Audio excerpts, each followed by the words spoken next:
नमस्कार। मैं हूं संजीव श्रीवास्तव। आप देख रहे हैं 4 PM न्यूज नेटवर्क।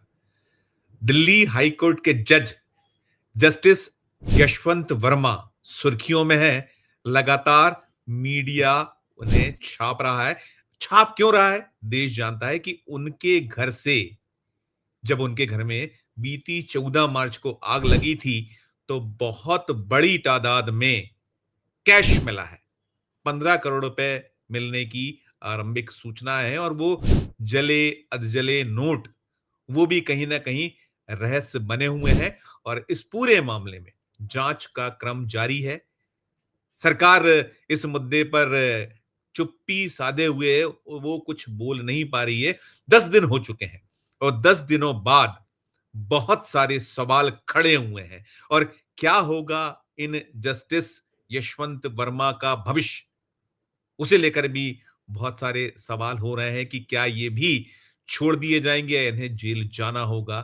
सबसे बड़ा सवाल यही बना हुआ। और इसके साथ साथ ये जो जस्टिस यशवंत वर्मा है, इनकी भोपाल यात्रा को लेकर भी बहुत सारे सवाल थे।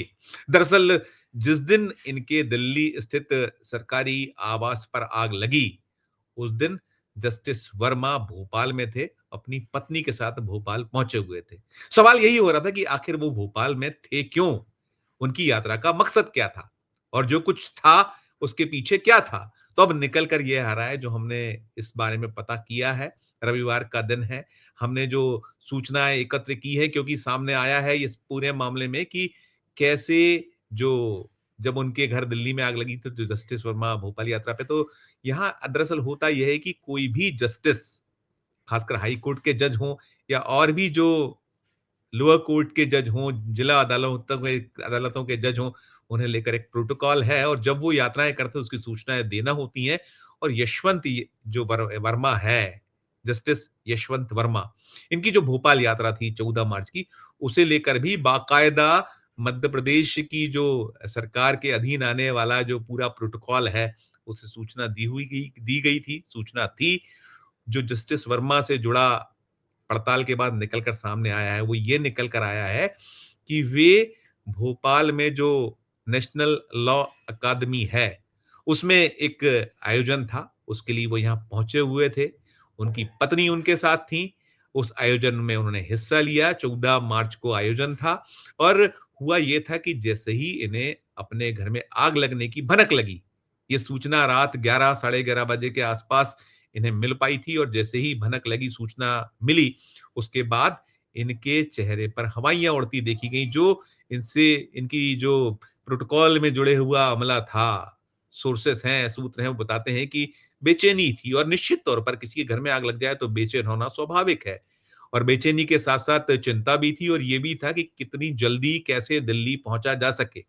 इसकी भी कहीं जाँच-पड़ताल करने की कोशिश की सूचनाएँ सूत्र दे रहे हैं कि क्या रात में ही कोई फ्लाइट है या कहीं पहुँचा जा सकता है, लेकिन कोई ऐसी उस समय फ्लाइट नहीं थी जो दिल्ली जिससे जा सके। तो ये जो दंपत्ति थी, जस्टिस यशवंत वर्मा और उनकी पत्नी, ये 15 मार्च को जो इंडिगो की फ्लाइट थी, फ्लाइट जो दिन में यहाँ से उड़ती है, उससे दोपहर में ये लोग यहाँ से उड़े थे। 6E2303 जो फ्लाइट नंबर है, उससे जाने की बात थी। और प्रोटोकॉल जो था, उसने ही व्यवस्थाएँ पूरी की पूरी की थी। और साफ है, जो बाद में क्लियर होता चला गया, जब इस मसले से जुड़ा सच सामने आया है।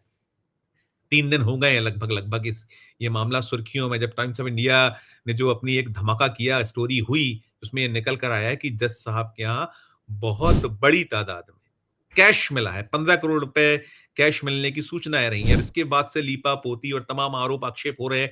देश में इस मसले को लेकर, मामले को लेकर एक विमर्श हो रहा है। इसे लेकर कहीं जो आम जन है, उसमें एक आक्रोश है, कहीं न कहीं तल्खियत है। लोग सवाल उठा रहे हैं कि यदि यही कोई आम जन होता, तो क्या इतना उसे पैसेज मिलता जिस तरीके से चल रहा है? ये जज साहब ने तो कह दिया है कि उन्हें नहीं मालूम है कि कोई उनके घर में कोई ऐसा कुछ आग बुझाने के बाद में कोई कैश मिला था, नहीं था, ये तो यही कह रहे हैं। और जो पहले शुरुआत हुई थी इस मामले की कि इनका तबादला कर दिया गया था इलाहाबाद। और हम ये भी बता दें दर्शकों आपको कि ये यहीं मध्य प्रदेश के रीवा से पढ़े हुए हैं। इन्होंने जो लॉ किया है, रीवा विश्वविद्यालय जो है, अवधेश प्रताप विश्वविद्यालय कहलाता है, वहाँ से इन्होंने लॉ किया हुआ था और उसके बाद इलाहाबाद में प्रैक्टिस किया करते थे।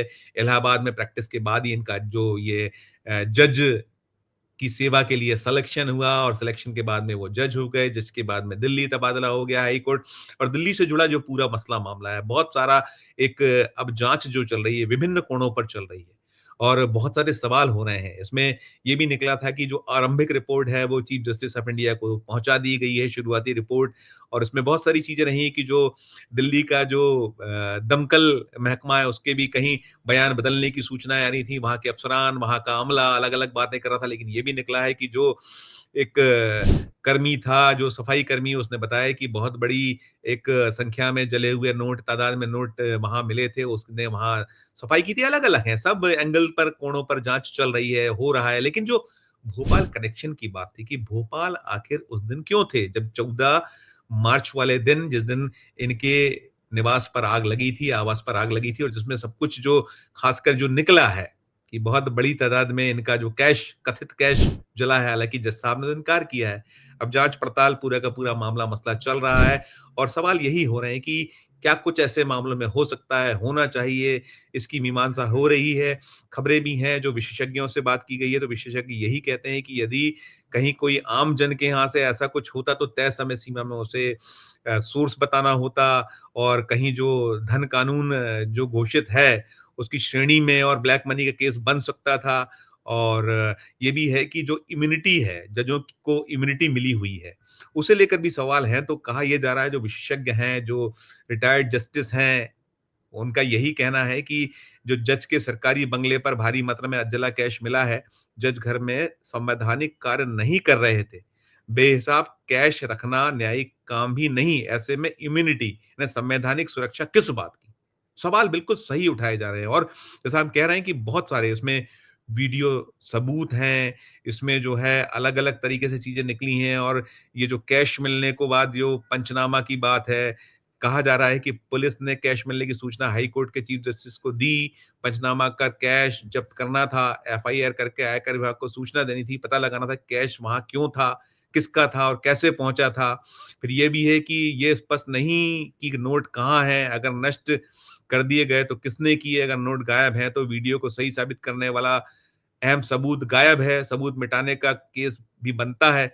अलग-अलग बातें इसमें हो रही हैं और ये पूरा मामला, पूरा मसला जो जस्टिस यशवंत वर्मा है, वो सुर्खियों में बना हुआ है और इसमें जो जाँच-पड़ताल का क्रम बना हुआ है, चल रहा है और कहीं ये भी है कि साक्ष्य मिटाए गए हैं, सबूत मिटाए गए हैं, इस तरीके के भी आरोप-आक्षेप हैं और जैसा मैंने कहा कि उबाल तो बना ही हुआ है इस मामले में जो केंद्रीय कानून मंत्री हैं अर्जुन राम मेघवाल, उनसे भी पूछा जा रहा है। रविवार को भी उनसे सवाल हुए थे तमाम सुबह-सुबह, तो उन्होंने यही कहा था कि मामले की जाँच चल रही है और जो भी टिप्पणी है, वो हम जाँच की रिपोर्ट आने के बाद करेंगे। कुल मिलाकर ये जो मामला मसला है, जो न्याय प्रणाली में जिस तरीके का भ्रष्टाचार व्याप्त होता चला गया है, जिस तरीके से अखंड तक ये डूब गई है, कहीं जो न्याय व्यवस्था जो आरोप-आक्षेप लगते हैं, उसी का एक जीता-जागता उदाहरण और सरकार के लिए तो बेहद-बेहद मुसीबत का सबब बना हुआ है। सुप्रीम कोर्ट को भी कहीं न कहीं बेहद-बेहद कठिनाई का सामना करना पड़ रहा है।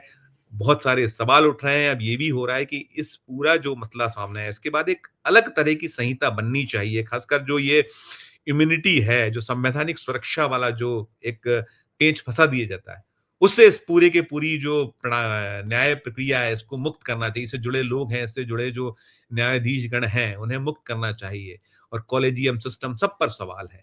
क्या कुछ इस मामले में, मसले में होगा? क्या वास्तव में ये जो सही जाँच इस मुद्दे पर, मसले पर हो पाएगी? यदि जो जस्टिस यशवंत वर्मा हैं, वो यदि कहीं कोई सचमुच उनके खिलाफ ये मामला, मसला जिस तरीके से जाँच होनी चाहिए वो पूरी होगी, होती है तो क्या यदि उसमें सच्चाइयाँ देश के सामने रखी जाएँगी? बहुत सारे सवाल हैं। जो कुछ इस घटनाक्रम से जुड़ा और आगे होगा, वो हम आप दर्शकों तक पहुँचाएँगे। हमने जो भोपाल कनेक्शन की बात थी, ये सामने जब आया कि जिस दिन आग लगी उनके यहाँ दिल्ली निवास पर, आवास पर, तो उस वक़्त वो भोपाल में क्या कुछ कर रहे थे, उससे जुड़ा जो पूरा का पूरा सच है, वो हमने आप तक पहुँचाया है। बाकी जो कुछ होगा घटनाक्रम से जुड़ा अपडेट वो आप तक पहुँचाते रहेंगे और आप भी फैसला कीजिए। वैसे तो आप लोग कह ही रहे हैं कि बख्शना नहीं चाहिए जज को, लेकिन फिर भी और क्या कुछ टिप्पणियाँ आपकी हैं इस बारे में? हमारे इस वीडियो के कमेंट बॉक्स में जरूर जाकर कीजिएगा। अच्छी लगे खबर तो चैनल को लाइक कीजिए, सब्सक्राइब कीजिए, ज्वाइन का बटन दबाइएगा तो और हमारी हौसला अफजाई होगी। प्यार और स्नेह बनाए रखिए और देखते रहिए 4 PM न्यूज नेटवर्क। धन्यवाद, नमस्कार।